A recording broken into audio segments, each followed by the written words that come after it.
अभी phone line पर रवि हंस जी मौजूद है, इनसे जानकारी लेते हैं कौन सा ये नया ऑर्डर है रवि जी लद्दाख के डेली वेजर्स के लिए, और उसके बाद जम्मू कश्मीर के डेली वेजर्स का अगला कदम जो है वो क्या रहने वाला है।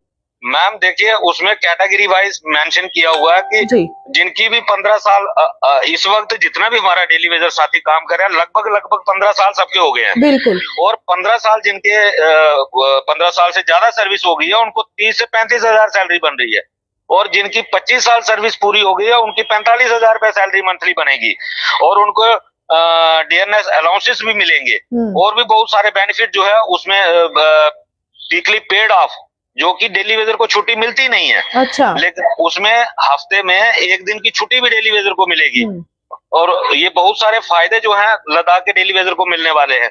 लेकिन जम्मू कश्मीर जो कि एक स्टेट हुआ करती थी, जम्मू कश्मीर और लद्दाख, लेकिन जम्मू कश्मीर के लोगों ने ऐसा क्या गुनाह किया हुआ है कि उनके ऊपर कोई भी कानून जो है वो लागू नहीं होता, उनके फंडामेंटल राइट कुचले जा रहे हैं, लेबर लॉज का टोटली वायलेशन, और सरकार खुद कर रही है। अगर कोई प्राइवेट इंडस्ट्री वाला कोई लेबर कानून का वायलेशन करता है तो सरकार उसको निचोड़ के रख देती है, लेकिन यहाँ सरकार खुद जो लेबर कानून बनाए गए हैं उनका धड़ल्ले से वायलेशन कर रही है, लेकिन कोई पूछने वाला नहीं है। इसलिए एक बहुत बड़ा सवाल जो है आज केंद्र सरकार के ऊपर भी खड़ा हुआ है। तो कल जो हमने एक प्रोटेस्ट भी, आपको याद होगा कि हमने बिल्कुल आपने 27 तारीख को कॉल दी थी। तो बिल्कुल, मैं अपने तमाम जम्मू के जितना भी हमारा जम्मू प्रोविंस का डेली वेजर साथी हैं उनसे ये रिक्वेस्ट करना चाहूंगा आपके चैनल के माध्यम से कि ये असेंबली सेशन जो शुरू हो रहा है 3 मार्च को जी, उसी सिलसिले में हमने सरकार के ऊपर दबाव बनाने के लिए ये कल का एक प्रोटेस्ट रखा हुआ है। तो सभी साथी अपनी अपनी इसको रिस्पॉन्सिबिलिटी समझे और ज्यादा से ज्यादा संख्या में कल के प्रोटेस्ट में शामिल हों, ताकि सरकार के ऊपर दबाव बनाया जा सके। कम से कम अगर लद्दाख में ये चीजें लागू हो सकती हैं तो जम्मू कश्मीर की सरकार को, जम्मू कश्मीर की एलजी एडमिनिस्ट्रेशन को भी इसके लिए मजबूर किया जा सके कि वो भी सेम कानून जो है वो जहां पे लागू करे और डेली वेजर को रिलीफ मिले। कितने दिन हो गए रवि हंस जी आपको धरने पर बैठे हुए, क्योंकि लद्दाख से हमने ऐसी तस्वीरें तो नहीं देखी धरने वाली, आप लोगों की तस्वीरें हर दिन देखने को मिलती हैं। मैम देखिए, ये जम्मू कश्मीर एक ऐसा सियासत का अखाड़ा बन चुका। मैंने कई बार आपके चैनल पे भी बोला है कि जम्मू कश्मीर के डेली वेजर को सियासत की नजर से देखा जाता है। देखिए, जम्मू कश्मीर के आज जो लद्दाख में एडमिनिस्ट्रेशन बैठी हुई है, जो वहां पे सेक्रेटरीज हैं या प्रिंसिपल सेक्रेटरीज हैं, वो जम्मू में भी रह चुके हैं, और जम्मू के जब वो जम्मू में थे, जम्मू कश्मीर यूटी में थे, तब उन्होंने डेली वेजर के लिए कोई कदम नहीं उठाया, तब उनको डेली वेजर बैकडोर लगते थे। लेकिन वो भी लोग सेम हमारे पैटर्न पे लगे थे, एक ही स्टेट थी, एक ही तरीके से सारे लोग लगे थे, लेकिन आज उनको बेनिफिट उन्होंने दिया है, बहुत अच्छी बात है, उनका हक बनता था उनको दिया है। लेकिन यहाँ जम्मू कश्मीर के अंदर क्या है, यहाँ पे यूटी विद असेंबली है। बिल्कुल, कहीं ना कहीं डेली वेजर को सिर्फ सियासत की नजर से देखा जा रहा है। वहाँ पर सांसद के रूप में भी एक ही व्यक्ति को चुना गया। यहाँ पर आपके पास इतने सांसद है, कश्मीर खित्ते के अलग है, जम्मू खित्ते के अलग है। यहाँ पर कोई कैबिनेट ऑर्डर की बात कर रहा है, कोई कैबिनेट मीटिंग की कर रहा है, कोई असेंबली सेशन की कर रहा है, कोई बजट सेशन की कर रहा है, लेकिन निरंतर आपको लग रहा है कि इन सब के बीच में आप लोग पिस रहे हैं। बिल्कुल मैम, सच्चाई यही है, क्योंकि यहाँ पे इलेक्शन होगा, यहाँ पे एमएलए बनेंगे, यहाँ पे सांसद बनेंगे। लद्दाख यूटी के अंदर ना इलेक्शन होगा, ना वहाँ पे कोई सांसद बनेगा, ना कोई एमएलए बनेगा, तो इसलिए वहाँ डेली वेजर सियासी मुद्दा नहीं है। यानी एक ही नेता और एक ही यहाँ पर फैसला। बिल्कुल बिल्कुल, वहाँ पे सारी चीजें, और यही लोग जो एडमिनिस्ट्रेशन में आज वहाँ बैठे हैं ये जम्मू में भी रह के गए हैं, लेकिन तब इन्होंने जम्मू के डेली वेजर के लिए कोई काम नहीं किया। तब डेली वेजर तब भी लड़ता था, और आज लगभग हमें 3 साल से हम लगातार धरना प्रदर्शन कर रहे हैं। और हमारे उनके तो बेचारे एलजी साहब ने कोई बड़े बयान नहीं दिए, लेकिन हमारे एलजी साहब बड़े बड़े बयान देते हैं कि मैं जो कहता हूं वो करता हूं, लेकिन हमारे साथ 3-3 बार वादा करने के बाद भी भूल गए। हम यही सवाल केंद्र सरकार से भी आज पूछना चाहते हैं कि आपका वो एक प्रधान, एक संविधान, एक निशान का नारा कहाँ चला गया? आज दोनों एलजी आपके अपॉइंट किए हुए हैं, जम्मू कश्मीर का एलजी भी आपने अपॉइंट किया है और लद्दाख यूटी का एलजी भी आपने अपॉइंट किया है। जम्मू कश्मीर यूटी को भी होम मिनिस्टर डील करते हैं और लद्दाख यूटी को भी होम मिनिस्टर डील करते हैं, लेकिन फिर जम्मू कश्मीर के डेली वेजर ने ऐसा क्या गुनाह कर दिया है कि जो मुझे तो लगता है जम्मू वालों ने सबसे बड़ा गुनाह ये कर दिया है कि इनको सत्ता दे दी। तो इस वजह से शायद ये कोई ऐसा बदला ले रहे हैं। सवाल यहाँ पे रवि जी ये भी होता है कि लगातार आपने भी कहा था, मुझे याद है कि जब सांसद के रूप में कुछ नेतागण आगे बढ़ रहे थे भाजपा के, तो आपने सीधे तौर पर कहा था कि देखिए इनके खिलाफ वोट कर दीजिए, लेकिन वो लीडर जीत गए।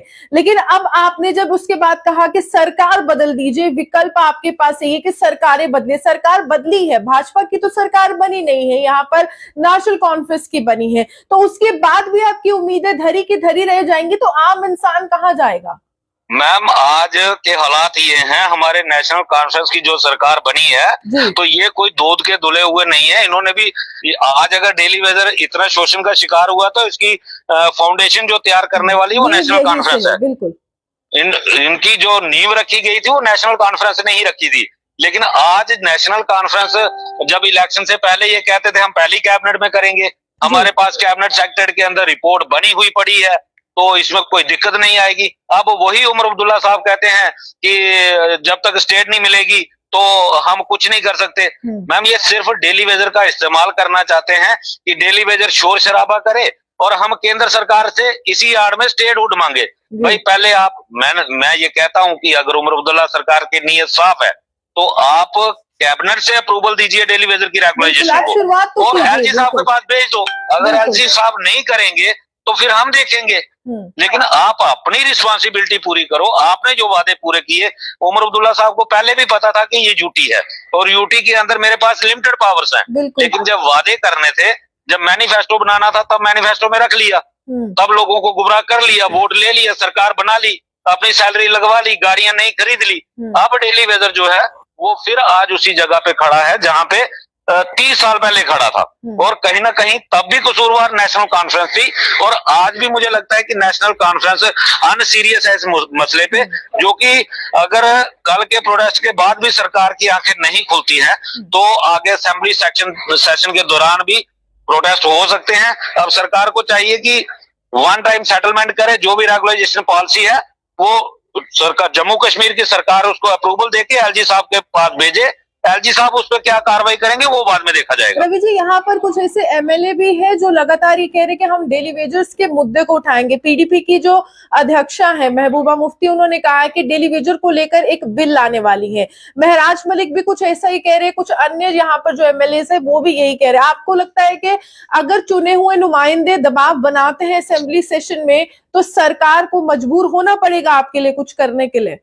मैम, जितने भी एमएलए बने हुए हैं, हम तो सबसे रिक्वेस्ट कर रहे हैं और हमने सबको कहा है, ये इनकी रिस्पॉन्सिबिलिटी बनती है, ये प्राइम रिस्पॉन्सिबिलिटी है इनकी। इनको हर किसी को डेली वेजर का बोर्ड मिला है, कोई भी ऐसा एमएलए नहीं है जिसको 10-20% डेली वेजर का बोर्ड नहीं मिला होगा, सबको मिला है। किसी को 2% मिला होगा, किसी को 10% मिला होगा, और ये इनकी जवाबदेही है। और असेंबली में काम ही यही है इनका, इसी चीज की इनको सैलरी मिलती है कि जनता के मुद्दे उठाना। तो मैं तो जम्मू से जो 28 विधायक बीजेपी के जीते हैं, मैं उनसे भी अपील करना चाहूंगा कि आप इसके ऊपर रेजुलेशन लाइए ना। आप तो आज विपक्ष में हैं, आज आपके ऊपर कोई पाबंदी लागू नहीं होती। आप सरकार को घेरो, आप सरकार को मजबूर करो, और विपक्ष का काम ही यही होता है कि सरकार जो वादे मैनिफेस्टो में करती है उनको इम्प्लीमेंट करवाना अपोजिशन का काम है। अपोजिशन दबाव बनाए कि उनको मजबूर करे अपने वादे पूरे करने के लिए। आज तो हमारे मुख्यमंत्री खुद ही ऐसे बेबसी के आलम में नजर आ रहे हैं कि उनसे जब सवाल किया जाता है कि आपके जो घोषणा पत्रों के वादे कब पूरे किए जाएंगे, तो वो कहते हैं कि सरकार महज 5 दिनों की नहीं या 5 हफ्तों की नहीं है, 5 साल देखिए, इंतजार कीजिए। मैं 5 साल इंतजार को, 5 साल के बाद मुझे लगता है कि 4 साल के बाद वो रिजाइन कर देंगे, मेरे पास पावर नहीं है। बिल्कुल। तो बस वो बाद में कहेंगे मेरे को 5 साल का मौका नहीं मिला जी। तो ये चीजें बहुत हो गई हैं। आपने पहली कैबिनेट का वादा किया था, चलो पहली नहीं, दूसरी नहीं, 3 हो चुकी हैं, और अब असेंबली सेशन लग रहा है। और अगर इस असेंबली सेशन में इस बजट के अंदर भी डेली वेजर की रेगुलाइजेशन का प्रावधान नहीं करते हैं तो 1 साल तो आगे होना कुछ नहीं है। तो इसलिए हम सभी, मैं सभी से, जितने भी हमारे नुमाइंदे जीते हुए, सबसे ये रिक्वेस्ट करूंगा कि आप अपना हर एमएलए जो है वो अपना बिल असेंबली के अंदर डेली वेजर के हित में लाए, और फिर हम देखेंगे कि कौन उसकी सपोर्ट करता है और कौन उसको अपोज करता है, फिर उस तरीके से उनके साथ निपटा जाएगा। पहली हमारी यही रिक्वेस्ट है कि हर एमएलए अपना जो डेली वेजर के लिए असेंबली में बिल लाए। और जैसे महराज जी ने अपना बिल उनका देखा भी है, सोशल मीडिया पे भी आया। महबूबा मुफ्ती जी ने भी कहा है कि वो बिल ले आएंगी, तो हम उनका शुक्रिया भी अदा करते हैं कि आप बिल लेके आइए तो और उसके बाद खुद दूध का दूध पानी का पानी हो जाएगा असेंबली में। तो यहाँ पर तकरीबन 250 लोग आपको भी लाइव देख रहे हैं और ये कह रहे हैं कि क्या यहाँ पर जो लेफ्ट आउट वर्कर्स हैं, संजय कुमार जी लिख रहे हैं, क्या वो ऑनलाइन होंगे? देखिए, अभी लेफ्ट आउट के बारे में कुछ भी कहना पॉसिबिलिटी नहीं है। मैं किसी को धोखे में नहीं रखना चाहता, ना किसी से झूठ बोल के किसी को गुमराह करना चाहता हूं, क्योंकि इसमें दोनों पार्टियां, जब तक एडमिनिस्ट्रेशन और सरकार दोनों एक स्टैंड पे खड़े नहीं होंगे, क्योंकि अब ये ड्यूल सिस्टम जो है ये हमारे लिए बहुत खतरनाक साबित हो रहा है। बिल्कुल। तो ये किसी के भी हित में नहीं है। ये लेफ्ट आउट का मसला जो है ये बहुत पेचीदा मसला बना दिया गया है जानबूझ के, डिपार्टमेंट की कुछ गलतियों की वजह से। जो लगभग 95 से भी कुछ लोग ऐसे हैं जो लगे हुए हैं, लेकिन आज वो ऑनलाइन नहीं है। एक तरफ उनको जब बायोमेट्रिक अटेंडेंस हुई थी वहां पे उनकी रजिस्ट्रेशन है, लेकिन जब एनआईसी पोर्टल के ऊपर उनको ऑनलाइन किया गया तब उनकी रजिस्ट्रेशन नहीं हो पाई। वो डिपार्टमेंट की नेग्लिजेंसी थी, डिपार्टमेंट की नालायकी की वजह से 20-20 सालों से पुराने लगे हुए लोग आज सफर कर रहे हैं। तो इसके लिए अभी कुछ भी कहना पॉसिबिलिटी नहीं है कि वो होगा या नहीं होगा। मीर फरहाद साहब लिख रहे हैं कि एक ही सोल्यूशन है, आप पानी बंद कर दीजिए, ये कह रहे हैं आपसे। मैम, पानी बंद करने के लिए घर से बैठ के पानी बंद नहीं होता। ये जो लोग कहते हैं कि पानी घर से बंद कर दो, जब पानी बंद की स्ट्राइक की कॉल देते हैं, जब काम छोड़ हड़ताल होती है तो फिर पानी कौन चलाता है? और पिछले दिनों आपने देखा 22 जून 2022 से लेकर के 17 अक्टूबर 2022 तक 3.5 महीने जो हमारी काम छोड़ हड़ताल थी, तब पानी कौन चलाता था? हमारे ही डेली वेजर तब भी बिके थे। डेली वेजरों ने ही सरकार का काम किया था और हमें कमजोर करने का काम किया था। जब घर से बैठ के सिर्फ सोशल मीडिया पे कमेंट करने से कुछ नहीं होता, जो लोग धरने पे नहीं आते वो पानी कहां से बंद करेंगे? इसलिए मेरी अपील है सबसे, आप कुछ पानी बंद करने की जरूरत नहीं पड़ेगी। 22,000 डेली वेजर है जम्मू प्रोविंस के अंदर, खाली पीएचई का। आप 10,000 लोग सड़क पे आ जाओ, कुछ करना नहीं है आपको, सिर्फ आराम से बैठना है सड़क के ऊपर, और सरकार मजबूर हो जाएगी 24 घंटे के अंदर आपको पॉलिसी देने के लिए। लेकिन कम से कम घरों से निकलो भाई साहब, घर में बैठ के सोशल मीडिया के ऊपर कमेंट करने से कुछ नहीं होगा। अपने हिस्से की लड़ाई लड़ने के लिए सड़क पे आओ। तो कल के बाद क्या रणनीति रहने वाली है? कल आप एक बड़ा प्रदर्शन करने वाले हैं बीसी रोड में। मैम, कल के बाद का जो प्रोटेस्ट होगा वो कल ही अनाउंस कर दिया जाएगा। वो वहाँ जो हमारे डिस्ट्रिक्टों से लोग आएंगे उनके साथ चर्चा करके उसके बाद वहीं पे अनाउंस कर दिया जाएगा। चलिए, साफ तौर पर रवि हंस जी हमारे साथ थे, शुक्रिया हमसे बात करने के लिए रवि जी।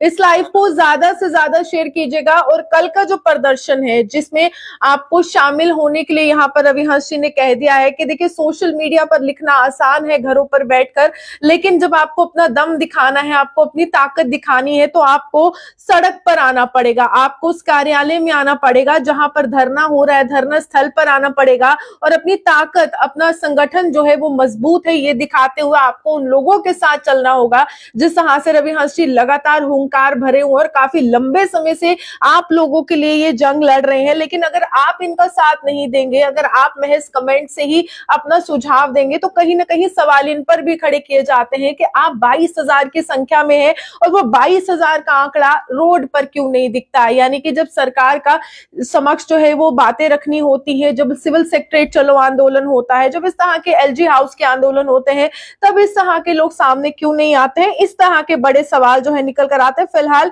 यही अपील रहेगी कि रवि हंस जी का ज्यादा से ज्यादा संख्या में लोग साथ दें ताकि ये आपकी आवाज जो है वो बुलंद कर पाए। और आपको एक बार फिर से बता दें कि लद्दाख के प्रशासन की तरफ से एक ऑर्डर निकला था जिसमें 25,000 रुपए से लेकर 45,000 रुपए तक सैलरीज जो है वो की गई है। तकरीबन 2,000 डेली वेजर है अलग अलग डिपार्टमेंट का, जिसके बाद उनमें तो खुशी की लहर है, लेकिन कहीं ना कहीं मायूसी जम्मू कश्मीर में है, क्योंकि एक ही दिन दोनों जो खित्ते बनाए गए थे, एक ही स्टेट को तोड़ते हुए 2 यूटीज बनाई गई थी। तो स्टेट के लिहाज से अगर हम कहें, अगर जम्मू कश्मीर लद्दाख एक होता तो तीनों जगह पर एक ही ऑर्डर होता है, तीनों संभाग में। लेकिन फिलहाल